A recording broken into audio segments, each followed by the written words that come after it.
नमस्कार, आपका स्वागत है हमारे YouTube चैनल इंग्लिश ज्ञान भाई विनय सर पे।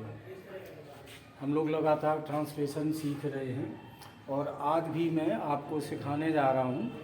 पास्ट इंडेफिनिट की प्रैक्टिस कर रहे हैं, लेकिन साथ ही साथ आज की जो सेंटेंस है वो क्या से शुरू होने वाली है। क्या क्या राम घर गया। ये वो वाक्य हैं जिनको इंटरोगेटिव ए कहते हैं। पहला शब्द होता है इनमें क्या। यहाँ पर हम एक एग्जाम्पल देख रहे हैं कि वाक्य क्या से शुरू हो रहा है। ऐसी परिस्थिति में किसी भी टेंस का वाक्य हो, किसी भी मोड का, किसी भी पैटर्न का वाक्य हो, अगर पहला शब्द होगा क्या वाक्य में, तो उस क्या के स्थान पर आपको हमेशा HV माने हेल्पिंग वर्ब लगानी पड़ती है, किसी भी टेंस में, किसी भी प्रकार के वाक्य में। ठीक है ना। यहाँ पर सेंटेंस का जो बेसिक स्ट्रक्चर है, जिसको हम SVO इस फार्मूले से लेके चलते हैं, सब्जेक्ट, वर्ब और ऑब्जेक्ट।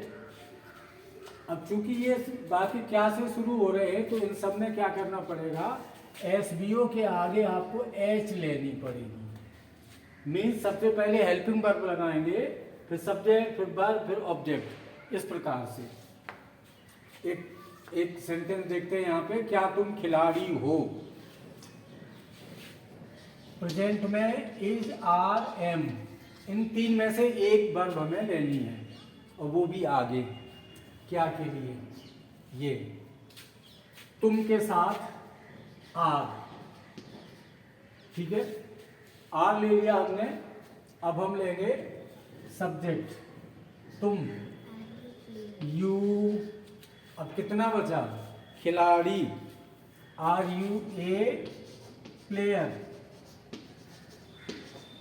ये RU ए प्लेयर। अगर होता कि तुम एक खिलाड़ी हो तो कहा जाता यू आर ए प्लेयर। बाकी क्या से शुरू हो रहा है, तो हमने आर को उठाया, आगे निकाल दिया। हर टेंस में ये करना है। अगर वो बाकी क्या से शुरू हो रहा हो तो क्या वह सुंदर है। क्या के लिए, क्या वह सुंदर है, यहाँ पर आ रहा है के लिए इज। ठीक, पहला शब्द होगा इज, कर्ता के स्थान पे सी, और सुंदर के लिए ब्यूटीफुल क्वेश्चन मार्क लगा दिया। क्या किया गया इस बात में, सबसे पहले इज, उसके बाद में SVO जो बेसिक फॉर्मूला है, सब्जेक्ट, और सब्जेक्ट के बाद में जो बचा था सुंदर। ये यहां पर ध्यान देंगे कि ये जो क्या से शुरू हो रहे हैं, ये डबल काम कर रहे हैं, क्या का और वर्ब का, क्योंकि इनमें लिंकिंग वर्ब आ रहे हैं सब, कोई एक्शन वर्ब नहीं है। क्या वे तैयार थे, पास्ट की बात हो रही है, वे बहुवचन है, तो यहां लगाएंगे वर। वर दे रेडी, वर दे रेडी, क्या वे तैयार थे। क्या के लिए वर, वे के लिए दे, और तैयार के लिए रेडी, वर दे रेडी। क्या वह आलसी था, फिर से पास्ट है, था के लिए क्या लगेगा, बाज।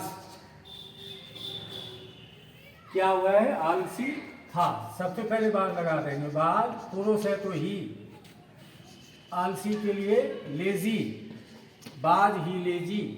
क्या वह आलसी था, बाज ही लेजी। अगर इसमें और शब्द होते तो आगे ऐड कर दिए जाते। अब यहाँ पर अगला जो वाक्य है, इसमें एक्शन वर्ब है, ये टेंस में जा रहा है। क्या रवि ने पत्र लिखा।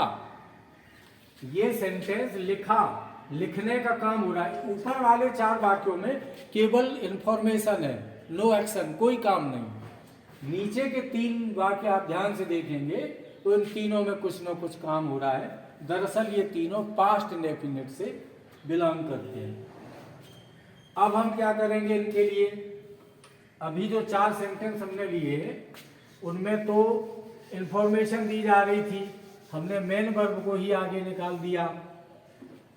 अब चूंकि एक्शन वर्ब है यहाँ पे, तो जो बेसिक फॉर्मूला हमारा SVO, पास्ट इंडेफिनिट में यूं बनाए जाते हैं, डिड SVO।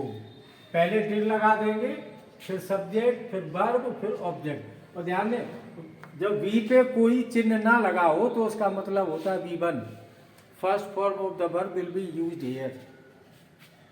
हमें डिड लगा के बनाना है। मैं आता हूँ इस सेंटेंस पे, क्या रवि ने पत्र लिखा, तो क्या के लिए हमने लगा दिया डिड। अब हम लेंगे सब्जेक्ट, सब्जेक्ट है रवि,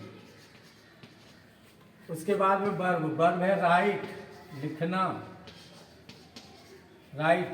अब क्या बचा, पत्र, ऑब्जेक्ट क्या लिखा, पत्र। Did Ravi write a letter, last में क्वेश्चन मार्क।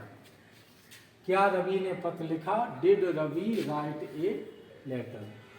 डिड लगने के साथ पास्ट इंडेफिनिट में वर्ब की फर्स्ट फॉर्म का यूज होता है, और अफर्मेटिव सेंटेंस में जहाँ पर डिड नहीं लगता वहाँ सेकंड फॉर्म का यूज होता है।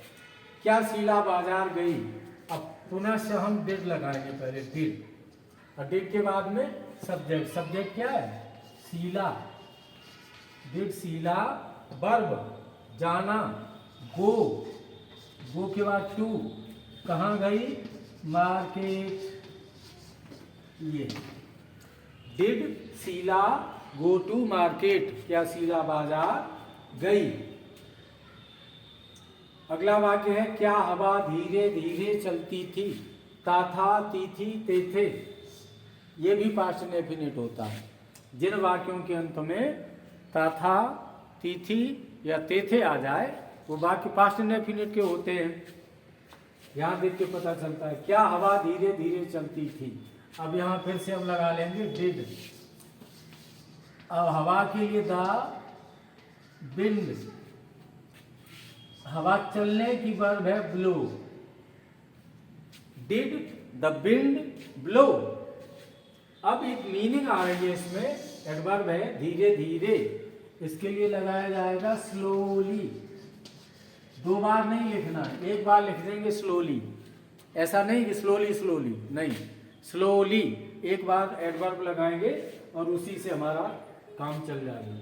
क्या हवा धीरे धीरे चलती थी, did the wind blow slowly. इसके बाद में हम और यहाँ पे नई सेंटेंस ले रहे हैं प्रैक्टिस के लिए। जितने अधिक वाक्य आप देखेंगे, सुनेंगे और खुद भी करेंगे, उतना ही इन फार्मूलों का अच्छा अभ्यास हो जाएगा।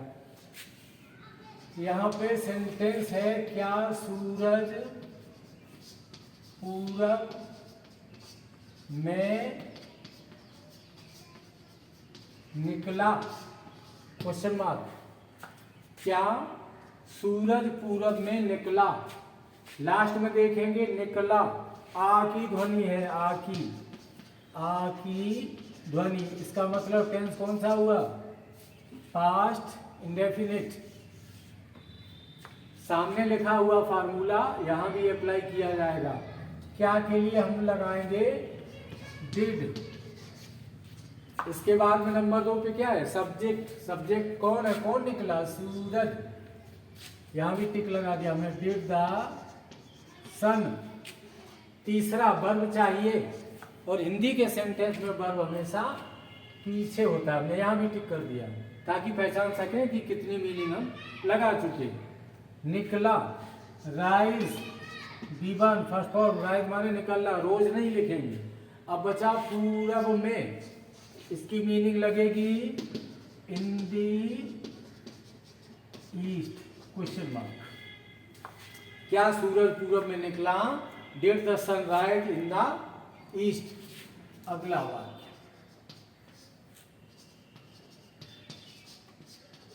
क्या दर्जी ने तुम्हारा, क्या दर्जी ने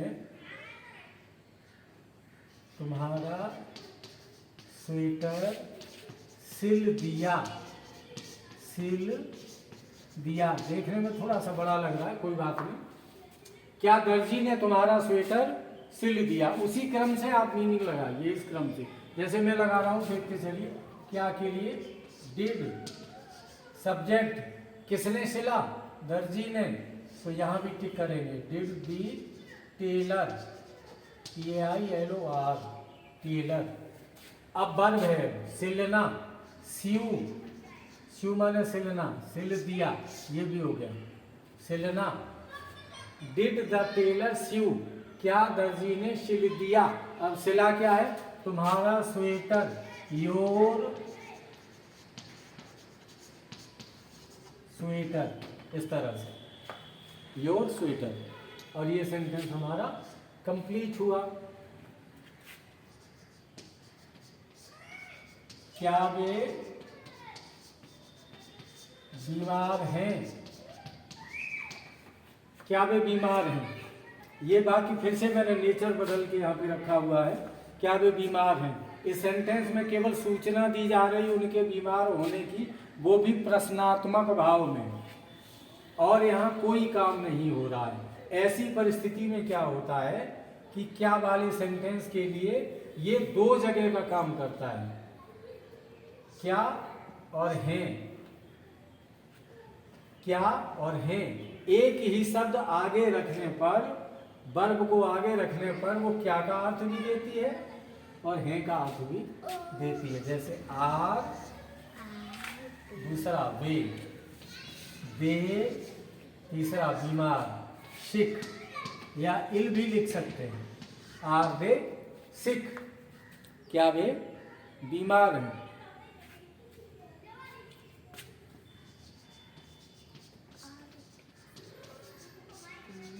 क्या गाय काली है। क्या और है इन दोनों के लिए केवल लगेगा इज, उसके बाद में the cow, is the cow, ये भी लग गया। अब एक शब्द बचा केवल, काली, black, is the cow black, क्या गाय काली है। आज के लिए इतना ही, थैंक यू।